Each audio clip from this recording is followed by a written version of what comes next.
జేహో BC సభలో లోకేష్ మాట్లాడుతున్నారు. Live చూద్దాం. బీసీ సోదరులను ఉపకులాల వారిగా సాధికార సమితిలు ఏర్పాటు చేశాం. దానికి ఒక కన్వీనర్ ఏర్పాటు చేశాం. ఉపకులాల వారిగా బీసీ సోదరులు ఎదుర్కొంటున్న సమస్యలు నేరుగా తెలుసుకునే లక్ష్యంతో ఈ రోజు ఆ సంస్థలను ఏర్పాటు చేశాం. అంతేకాదు ఉపకులాల వారిగా రాబోయే రోజుల్లో పెద్ద ఎత్తున యువ నాయకత్వాన్ని ప్రోత్సహించే లక్ష్యంతో తెలుగుదేశం పార్టీ ముందలకెళ్తుందని ఈ సభాముఖంగా బీసీ సోదరులు కూడా తెలుపుతున్నా. అంతేకాదు బీసీ సోదరులందరూ మనం ఆలోచించాలి. స్థానిక సంస్థల్లో 34% రిజర్వేషన్ మనకు ఉందంటే దానికి కారణం ఆ పసుపు జెండా తెలుగుదేశం పార్టీ. బీసీల కోసం సప్లాన్ ద్వారా 36,000 కోట్ల రూపాయలు ఖర్చు పెట్టిన party Telugu Desam party. BC corporation కి 3,000 కోట్ల రూపాయలు నిధులు కేటాయించి 4,20,000 మంది మన బీసీ సోదరుల నుంచి పేదరికం నుంచి బయటికి తీసుకొచ్చిన పార్టీ తెలుగుదేశం పార్టీ.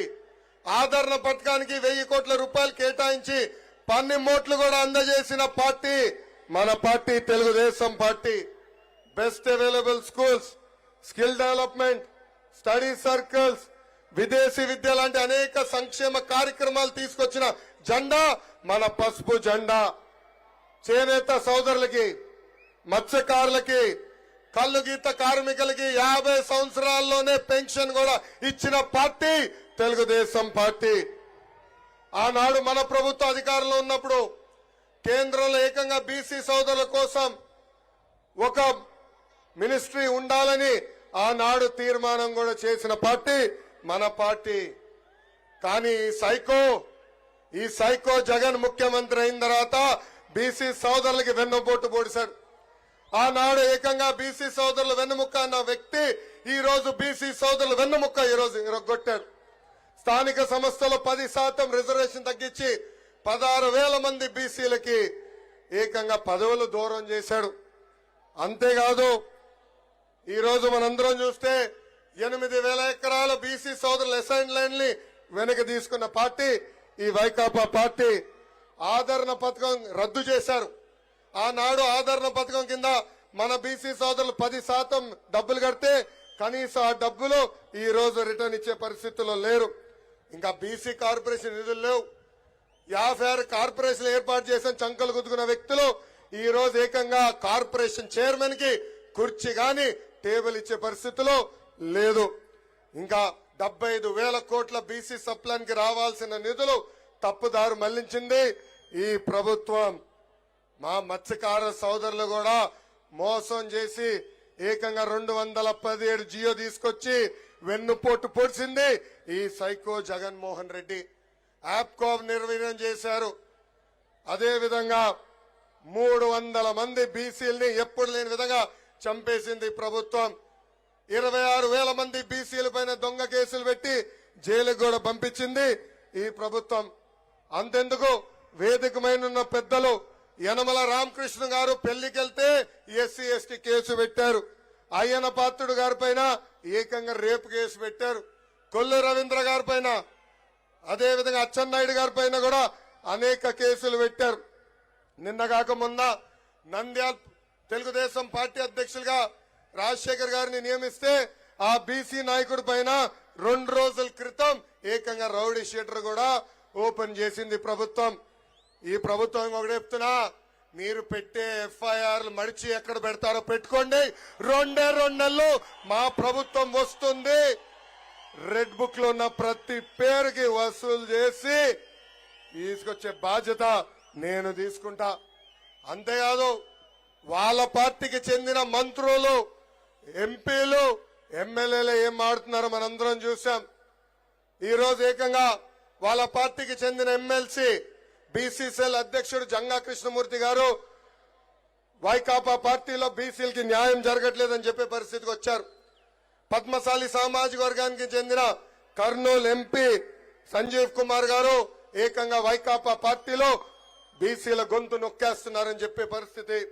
ఇంకా పార్థసారథి గారు కూడా సీనియర్ నాయకుడు, మంత్రిగా చేసిన వ్యక్తి, అనేక సార్లు ఎమ్మెల్యేగా పనిచేసిన వ్యక్తి, కనీసం ఆయనకి అపాయింట్మెంట్ ఇచ్చే పరిస్థితిలో ఈ ప్రభుత్వం లేదంటే బీసీలంటే ఎంత చిన్న చూపో మనందరం ఒక్కసారి ఆలోచించాలా.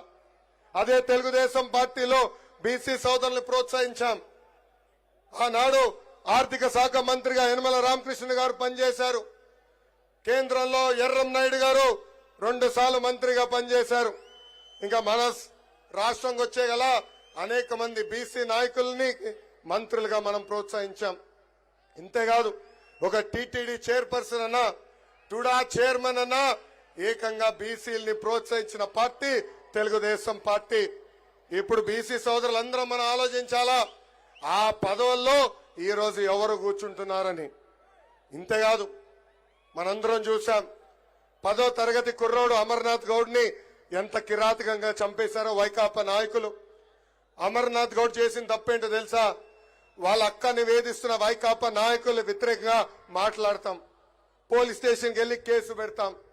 ఆ కుర్రోడిని ఏకంగా కొట్టి అతను చదువుకున్న పుస్తకాల నుంచి కాగితాలు చింపి నోట్లో కుక్కేసి కాలు చేతులు కట్టి పెట్రోల్ పోసి తలగలు పెట్టారు ఈ వైకాపా నాయకులు.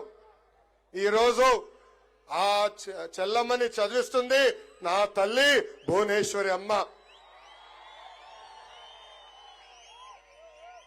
అది తెలుగుదేశం పార్టీ కంటే బీసీలంటే ఎంత చిత్తశుద్ధో. ఇంతేకాదు తెలుగుదేశం పార్టీకి చెందిన నాయకులు నందం సుబ్బయ్య గారు, చంద్రయ్య గారు, జాలయ్య గారిని ఎట్లా కొట్టే చంపేశారో మనందరం చూసాం. ఏకంగా వాళ్ళ అంత్యక్రియలు కూడా మన నాయకుడు చంద్రబాబు నాయుడు గారు వెళ్లే పరిస్థితి మనందరం చూసాం. విజయనగరంలో కృష్ణ మాస్టర్ గారిని ఏకంగా బొలేరో తీసుకుని గుద్ది చంపేశారు.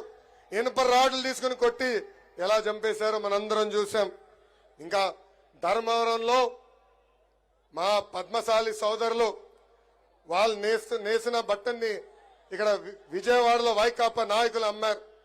వాళ్ళకి బాకీలున్నారని పద్మశాలి నాయకులు వెళ్లి అక్కడ విజయవాడలో వైకాపా నాయకులు అడిగితే ఏకంగా వాళ్ళ షర్టు ప్యాంటు విప్పి కింద కూర్చోబెట్టి వీడియోలు తీసి బయటకు వదిలేసే పరిస్థితి మనందరం చూసాం. అంతేకాదు నా పాదయాత్రలో శ్రీకాళహస్తి నియోజకవర్గంలో రజక సామాజిక వర్గానికి చెందిన మునిరాజమ్మ నన్ను కలిసింది. ఆ తల్లి ఆమె బాధలు వ్యక్తం చేసింది. అక్కడున్న బడా చోర్ బిఎఫ్ మధుసూదన్ రెడ్డి చేసే ఏదో పనులు ఎండగట్టింది. అది చూసిన తర్వాత ఏకంగా అక్కడున్న శాసనసభ్యుడు వెళ్లి ఆమె షాప్ ని ధ్వంసం చేశారు. ఆమెని అన్ని రకాలుగా ఇబ్బంది పెట్టారు.